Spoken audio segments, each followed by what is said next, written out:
There is a word that appears on hundreds of death certificates from West Virginia in the 1930s. It is not a real word. No medical dictionary contains it. No doctor was trained to diagnose it. No hospital had ever recorded a single case of it anywhere in the world before 1931. The word is tunnelitis. And the men whose death certificates say tunnelitis, the men who died coughing blood in the mountains of West Virginia while a company called Union Carbide counted its profits. Those men died of something else entirely, something the company knew about before the first drill touched the rock, and they built it anyway. Stay with us, because what happened inside that mountain is one of the most documented and least known crimes in American history, and the reason you've never heard of it is exactly as deliberate as everything else in this story. The year is 1930. The Great Depression has been running for 12 months. In the American South, black men are watching their options disappear, farms failing, cities cutting jobs. And then word spreads. There is work in West Virginia. A tunnel, 25 cents an hour, 60 hours a week. Thousands make the trip north. They have no idea what they're walking into. But Union Carbide does. Before the first worker arrived, the company's engineers had already drilled core samples from Gawley Mountain. Standard procedure. You extract a cylinder of rock and analyze what's inside before committing to a full excavation. The results came back. The mountain was made of almost pure silica. Now stop, because this is the moment everything changes. Silicosis was not a mystery in 1930. Mining companies had known about it for decades. When silica dust enters the lungs, it forms permanent scar tissue, slowly, irreversibly, until breathing becomes impossible. The men who drilled through silica rock without protection didn't get sick over years. They got sick in months. Union Carbide had that information before a single worker set foot in West Virginia. But here's what makes this specific, what makes it impossible to call an accident. 1/3 of the tunnel was enlarged beyond what the hydroelectric project required, deliberately to extract the silica. They were mining. The same rock destroying the men's lungs was being sold on the other side of the mountain. Union Carbide profited from the rock and paid the men 25 cents an hour to produce the material that was killing them. One of those men was named Ernest Dobbins. He arrived from Georgia in the spring of 1930. He was 23 years old. He had a wife and 2 children waiting for him to come back with enough money to keep the farm. He never came back. His death certificate says tunnelitis. But before we get to what happened inside the tunnel, there is something you need to understand about how Union Carbide kept the men there. The workers didn't just work for Union Carbide, they lived inside a system Union Carbide owned completely. The camps where the men slept were company property. The stores where they bought food were company stores. The doctors who examined them were company doctors. Even the currency some of them were paid in, scrip, paper tokens that could only be spent at company-owned businesses, was issued by the company. This was called a company town, and it meant something specific for the men of Hawk's Nest. A man who arrived in West Virginia with nothing, who had traveled from Georgia or Alabama because there was no other work, had no leverage. He couldn't quit and find somewhere else to sleep. He couldn't stop buying food at the company store. He couldn't see a doctor who didn't answer to the same employer who was making him sick. And here is the detail that makes this system even more brutal.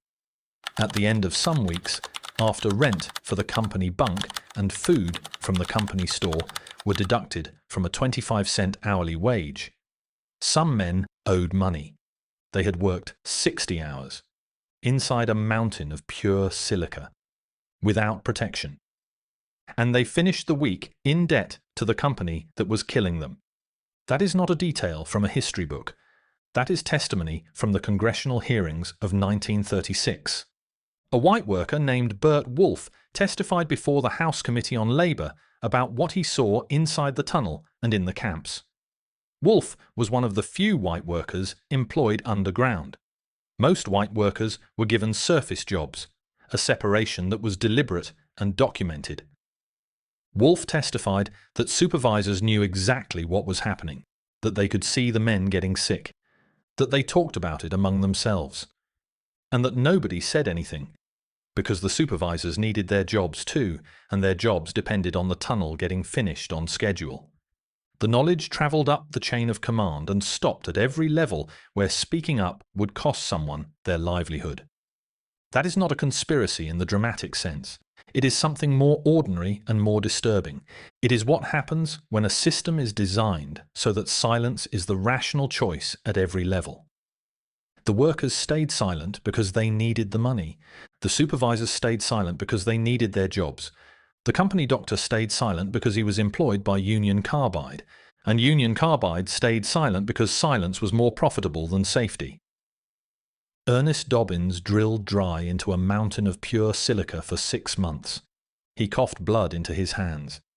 He was put on a train, and every person who watched it happen made the same calculation. Tell us in the comments, which part of this sits most uncomfortably with you so far? The debt, the white air, the trains? Because we're just getting started. Nobody told the men what the air would look like inside. On the first morning, they walked into the mountain and stopped. The air was white. The silica particles were so dense that visibility inside the tunnel dropped to a few feet. Men working 10 yards apart could not see each other. They worked by sound. The rhythm of the drills, the voices of the men beside them, the crack of the blasting charges. One worker testified before Congress that the dust was so thick he could practically chew it. That is not a metaphor. That is sworn testimony. Union Carbide had a protocol for dust control. Wet drilling. You inject water into the drill as it cuts, which binds the silica particles and prevents them from becoming airborne. Standard procedure used in mining operations across the country. They didn't use it. Wet drilling slowed the work. The tunnel had a deadline. Every day of delay cost money, so the men drilled dry. 8 hours a day, 6 days a week. Inside a mountain of pure silica, with no ventilation, no water suppression, and no protective equipment. There was supposed to be a 2-hour gap between shifts. Time for the dust to settle before the next crew entered. Supervisors ignored it. When the first shift finished and walked out, the next shift walked straight in. Into the white air. Into the dust that was already in their lungs before they picked up a drill. And when men collapsed inside the tunnel, when the dust overwhelmed them and they lost consciousness on the floor, supervisors didn't stop the work. They grabbed the men by their feet and dragged them out, left them at the tunnel entrance to recover, and when they recovered, sent them back in. Ernest Dobbins was among the first to start coughing. Late 1931. Something deeper than a cold. Something that felt like the lungs were filling with wet concrete. He went to the company doctor. The company doctor knew what silicosis looked like. Every industrial doctor in America knew. The symptoms were unmistakable.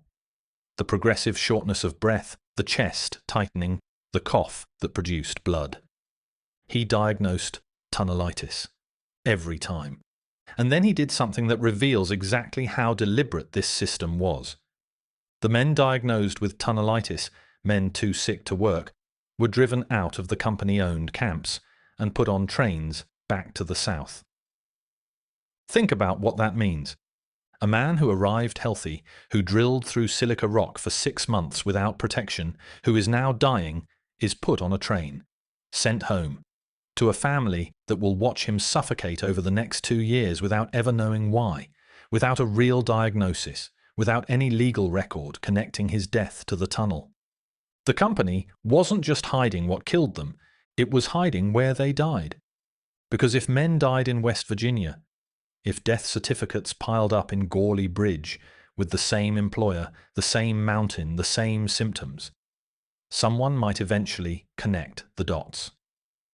But if they died at home, in Georgia, in Alabama, in Mississippi, scattered across the South in towns with no connection to each other, nobody would ever see the pattern. Ernest Dobbins made it home. He died in his own bed in Georgia in 1933. His family never knew what killed him. His death certificate says tunnelitis. If you're not subscribed yet, now is the time. Because what the company did with the men who didn't make it onto those trains is the part of this story that was buried for 40 years. For the men too sick to make the trip, Union Carbide had another solution. There was an undertaker in Summersville, West Virginia, named Hadley White. Union Carbide paid him to bury bodies. That was the job. The men who died in the camps were brought to White at night. No family present, no ceremony, no headstone. White buried them in a field on the outskirts of town. A cornfield. Unmarked graves in rows that nobody was supposed to know existed. The company paid per body, and nobody told the families. Men whose wives and children were waiting for a letter, for a paycheck, for news, simply vanished. No death certificate with a real cause. No body returned home. No grave to visit. They disappeared into a cornfield in West Virginia. Union Carbide's books showed the expense as a line item. Burial costs. But the story doesn't end in that cornfield. Because in 1972, 40 years later, the state of West Virginia decided to widen a highway. The road ran directly through Hadley White's field. Construction crews began excavating, and they found the graves, dozens of them, unmarked, in rows. Exactly where White had buried them 40 years earlier on Union Carbide's payroll. The state had a decision to make. They moved the bodies to a new plot of land nearby, unconsecrated ground that within years became a dumping site for old appliances and roadkill discarded by highway maintenance crews. The men who built the tunnel buried twice, both times without their names. In 1933, the lawsuits began, hundreds of them.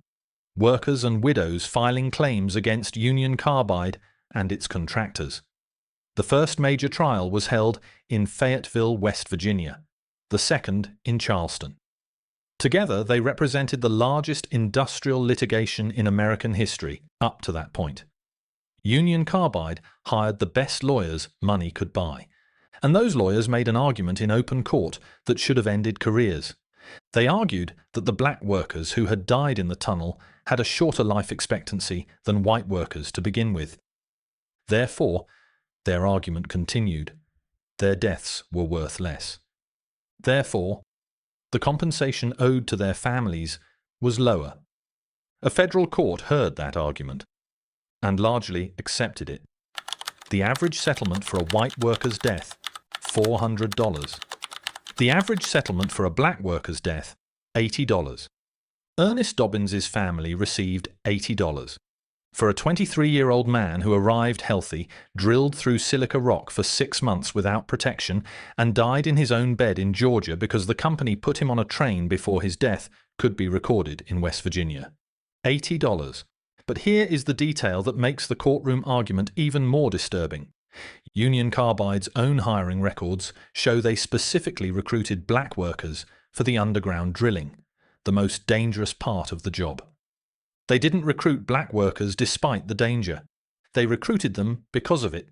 Because if the workers who died were black, poor, and from the South, if they had no political connections, no union representation, no senator who needed their votes, then the legal and financial exposure was lower. The lawyers who made that argument in court were not making a moral case. They were making a business calculation, the same calculation Union Carbide had made before the first drill touched the mountain, and the court agreed with them. Hit like, because what Philippa Allen found when she arrived in Gawley Bridge is the moment this story stopped being invisible. Philippa